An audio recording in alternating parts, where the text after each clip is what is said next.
Assalamualaikum. Waalaikumsalam. Eva ya? Iya. Silakan masuk nak. Sini ya, ruang ibu ya. Silakan masuk sini. Duduk di sini ya. Sini ya. Oke. Sudah nyaman duduknya? Sudah. Gimana kabarnya kamu hari ini? Alhamdulillah baik. Alhamdulillah. Tambah cantik loh sekarang. Terima kasih. Beneran loh tambah cantik. Ibu dengar-dengar kemarin kamu ikut itu ya lomba speech English. Iya. Gimana lombanya? Di University. Oh, dapat juara nggak? Dapat juara 1. Wah, keren sekali loh. Terima kasih. Lebih semangat lagi ya, biar nanti kamu naik ke tingkat nasional. Terima kasih Bu. Ngomong kamu datang ke sini mau apa? Mau konseling. Sudah pernah konseling sebelumnya? Belum. Belum pernah. Sudah tahu belum konseling itu apa? Itu membantu permasalahan agar cepat selesai. Betul sekali. Jadi konseling itu bantuan yang diberikan oleh konselor kepada konseling. Nah, di sini ibu sebagai konselornya, kamu sebagai konselingnya ya. Tapi perlu diingat bahwa konseling itu nanti yang menyelesaikan masalah, yang mengambil keputusan tetap diri konselingnya, diri kamu sendiri. Ibu hanya sebagai perantara, sebagai jembatan untuk apa? Untuk bisa membantu kamu menyelesaikan masalah. Eva, perlu diketahui ya bahwa di dalam konseling itu ada sebuah asas. Nah, yang pertama asas kerahasiaan. Jadi nanti kamu gak usah takut cerita sama ibu, ya. Ibu akan menyimpan cerita kamu. Ibu tidak akan memberitahukan kepada siapapun kok. Ya, kecuali nanti kamu memberi izin, ibu boleh menceritakan cerita kamu ke orang lain atau guru lain atau orang tua kamu. Nah, ibu baru bisa ceritakan. Tapi kalau kamu tidak mengizinkan ibu untuk menceritakan ke siapapun, ya ibu akan simpan cerita ini. Selain asas kerahasiaan, ada juga asas kesukarelaan. Nah, di asas kesukarelaan itu, ibu harap kamu datang ke sini itu tidak paksaan dari siapapun. Memang benar-benar kamu ingin datang ke sini berkonseling dengan ibu, begitu ya? Kemudian ada juga asas keterbukaan. Nanti kamu jangan takut ya mau cerita sama ibu, kamu harus ceritakan permasalahan yang kamu alami kepada ibu dengan jujur. Paham? Oh iya, nanti konselingnya ibu kasih waktu 30 menit saja ya, udah cukup? Sudah. Bisa kita mulai, bisa kamu ceritakan apa yang sedang kamu alami saat ini. Saya merasa takut dan deg-degan saat melihat orang marah. Begitu. Memangnya apa yang pernah terjadi sehingga kamu kok takut ketika melihat orang marah? Jadi pernah terjadi pada waktu di kelas saat pelajaran Pak Zainal. Saya punya teman yang namanya Nina. Saat Nina tertidur, Pak Zainal itu membangunkan Nina. Tapi Nina membantah. Dan pada akhirnya Pak Zain itu marah besar. Dan saya merasa takut dan deg-degan. Jadi begitu. Apa yang kamu rasakan waktu itu? Ketakutan dan jantung berdetak. Oke, coba ceritakan kepada ibu. Apakah kamu pernah mengalami sesuatu hal yang membuat kamu merasa takut dan juga deg-degan ketika melihat orang marah? Dan sejak kapan kamu merasakan hal seperti ini? Jadi di rumah saya punya 3 saudara. Sebelum adik saya lahir, saya selalu disuruh mengalah oleh ibu saya kepada kakak saya. Dan setelah adik saya lahir, saya disuruh mengalah dengan keduanya. Dan saya selalu dimarahi oleh ibu saya. Dan itu yang membuat saya merasa takut saat melihat orang marah. Kamu merasa itu ya trauma ya? Iya. Karena kamu sering dimarahi ibu. Iya. Oke. Setelah kamu tahu bahwa ini tuh sebuah trauma, apa sih yang akan kamu lakukan sekarang? Saya ingin keluar dari trauma ini dan saya ingin fokus belajar. Bagus sekali. Biar nanti perkembangan belajar kamu bisa lebih maksimal dan optimal gitu ya.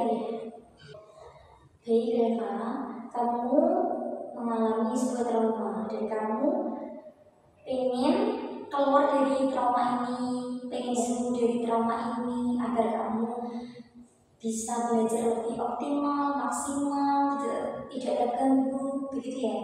Nah, baik, Ibu akan membantu kamu setidaknya bisa menurunkan ketegangan kamu, kecemasan kamu dan ketakutan kamu ketika ada orang marah. Baik Bu, apa yang harus saya lakukan? Begini ya, pertama ya kamu ya sadar ya, kan itu kan juga ibu kamu. Nah, dari sini tuh kamu juga bisa belajar loh tentang sebuah kesadaran. Yang penting kamu tetap melakukan yang terbaik, tetap patuh kepada ibumu, begitu ya. Ya. Di sini tuh ada sebuah teknik. Setidaknya teknik ini bisa menurunkan ketegangan dan juga ketakutan kamu. Iya Bu. Nah, teknik yang pertama yang Ibu pilih adalah teknik relaksasi. Nah, agar ketegangan yang kamu alami itu bisa direduksi sehingga kamu bisa lebih santai dan juga rileks, gitu ya. Kemudian yang kedua, kita akan menggunakan teknik destinasi sistematik, di mana teknik ini itu bisa membuat kamu membayangkan sebuah kondisi di mana kamu merasa trauma, ya kan? Kemudian mulai dari trauma yang kamu anggap rendah sampai kamu anggap tinggi. Jadi kamu juga harus menyadari bahwa tidak ada kehidupan tanpa sebuah masalah, sehingga manusia itu harus bisa menerima dan juga bisa berusaha untuk mencari solusinya. Kamu siap? Siap Bu. Oke. Silakan kamu duduk di sini di kursi relaksasi dulu. Oke, kamu harus duduk dengan nyaman, relaksasikan tubuhmu, duduk dengan nyaman, ya. Sudah. Ambil posisi duduk yang nyaman, kemudian kamu bisa tarik nafas dari hidung, kemudian dikeluarkan dari mulut. Diulangi lagi 3 kali. Oke, kamu sudah merasa rileks ya? Sudah. Baik, sekarang kita akan melakukan teknik yang kedua, yaitu destinasi sistematik. Sekarang pejamkan mata. Nanti Ibu akan menyebutkan kondisi di mana kamu merasa trauma. Kemudian ketika kamu membayangkan kamu tidak sanggup atau merasa tidak nyaman, kamu bisa angkat tangan, gitu ya. Oke. Sudah mengerti? Sudah. Baik sekali, kita mulai ya. Tetap rileks dan santai. Bayangkan kamu berada di rumah sedang bermain dengan adik kamu. Kemudian kamu bertengkar dengan adikmu. Pada waktu itu kamu dan adikmu bertengkar di depan TV. Kamu memperebutkan sebuah remote televisi. Dan adikmu menangis keras sekali. Padahal kamu tidak merasa mengganggunya terlalu parah. Kamu hanya mengambil remote saja dan kamu membuat adikmu nangis. Kemudian ibumu datang dan kamu dimarahi oleh ibumu sejadi-jadinya karena adikmu telah menangis, dan ibumu melotot ke arahmu dan juga menyalahkanmu. Jadi sekarang bisa Reva katakan apa yang ingin Reva katakan waktu itu. Ibu, ini bukan salah aku, ini salah adik. Kenapa ibu marah ibu? Padahal ibu tidak tahu ini barusan terjadi. Aku sangat ingin Bu seperti orang-orang lain yang disayangi, dicintai oleh ibunya. Hatiku sangat sakit ketika melihat ibu selalu memarahiku.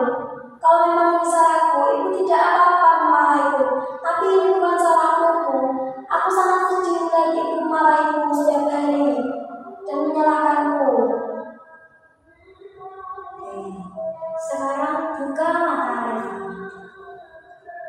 Tarik nafas dari hidung, kemudian keluarkan lagi dari mulut, diulang lagi seperti itu. Bagaimana? Sudah tenang? Sudah lega? Sudah relax? Sejauh ini Nina sudah merasakan tenang, sudah relax, dan juga sudah lega. Berarti Reva itu sudah melewati kondisi di mana Reva itu merasa trauma. Kamu lewati semua. Selamat ya, kamu sudah berhasil melakukan teknik yang ibu terapkan tadi. Yang pertama teknik relaksasi dan yang kedua teknik destinasi sistematik. Terima kasih. Ada lagi yang ingin kamu bicarakan? Sudah tenang ya? Sudah. Oke. Ibu harap kamu tidak merasa takut lagi ya ketika ada orang marah. Ketika ibu marah, kamu tidak takut lagi ya? Oke. Nah, tidak takut marah bukan berarti kamu itu melawan. Tidak. Tapi kamu tetap harus hormat, tetap patuh, begitu ya, pada ibu. Setelah ini, kamu harus yakin bahwa kamu bisa.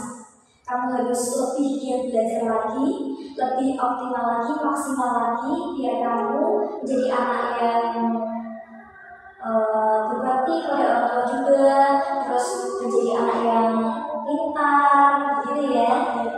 Ibu ucapkan terima kasih kepada kamu karena kamu sudah datang ke ruangan ibu. Semoga apa yang